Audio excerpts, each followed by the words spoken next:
6 Minute English. From bbclearningenglish.com. Hello and welcome to 6 Minute English. I'm Neil.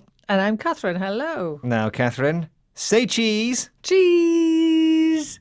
Thank you. A little souvenir of our time together. Let's have a look. Hang on a minute. You just took a selfie. I wasn't even in the picture. Well, that's the magic of the smartphone. 2 cameras. You know, that's not something you can do with a traditional camera. I mean, do you even have a separate camera these days? I do, actually.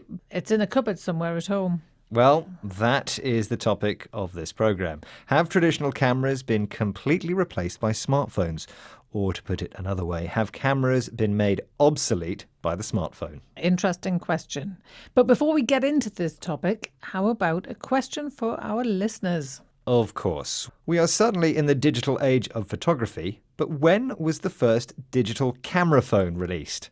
Was it A, 2000, B, 2004, or C, 2007? What do you think? Well, I actually know this one, so I'm going to be fair and keep it to myself. OK, well, listen out for the answer at the end of the programme. There are different kinds of cameras available today. There are compact cameras, which are small and mostly automatic, and usually come with a fixed lens. That's right. And then there are SLRs and DSLRs, which are bigger, and you can change the lenses on these cameras, and they allow for a lot of manual control. And there are also mirrorless cameras, which are a cross between compact cameras and DSLRs. They are small, like a compact camera, but you can also use the same lenses on them that you can use on DSLRs. And of course, there are the cameras on smartphones, and these are convenient and they're becoming increasingly sophisticated. Phil Hall is the editor of Tech Radar magazine. He was asked on the BBC programme You and Yours if he thought smartphones would make other cameras obsolete. What is his opinion? I don't think so. I think while compact camera sales have really dropped off a cliff, it's the lower ends of cheap compacts where people have opted for a smartphone, and I think manufacturers are looking at the more higher end premium cameras, high end compacts, DSLRs, which are the ones you can attach lenses to, and mirrorless cameras. So the market's changing, and I don't think there'll be a time soon or yet that the smartphone will take over the camera completely. So, does Phil think smartphones will kill the camera? In a word, no. He does say that sales of cheap compact cameras have dropped off a cliff. This rather dramatic expression describes a very big fall in sales. This is because the kind of consumers who would choose a compact camera are now opting for the camera on their smartphone. When you opt for something, you choose it rather than something else. For people who want a quick, easy-to-use and convenient way to take reasonable quality photos, compact cameras used to be the best choice, but now it's a smartphone. So the camera makers are now moving to the more high-end market, the DSLRs and mirrorless cameras. So who is still buying these more expensive cameras? Here's Phil Hall again.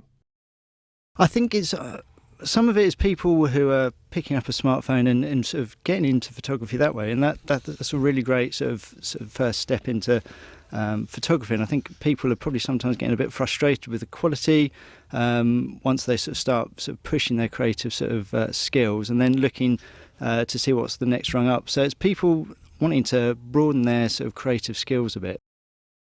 Who does he say might be buying cameras? He says that people who are getting into photography might get frustrated with the quality of smartphones. Getting into something means becoming very interested in it. And if you're frustrated with something, it means you're disappointed with it. You're not happy with it. So people who have got into photography with a smartphone but are frustrated with its limitations and want to be more creative are going to the next level. They're moving up. They are, as Phil said, taking the next rung up.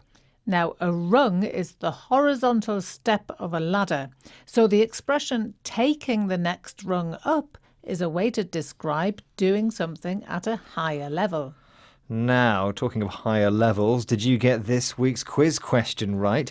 The question was, when was the first phone with a digital camera released? Was it 2000, 2004 or 2007? The first phone with a digital camera was released in 2000. Now, to take us up to the end of the programme, let's look at the vocabulary again. First, we had the adjective obsolete, which describes something that's been replaced and is no longer the first choice.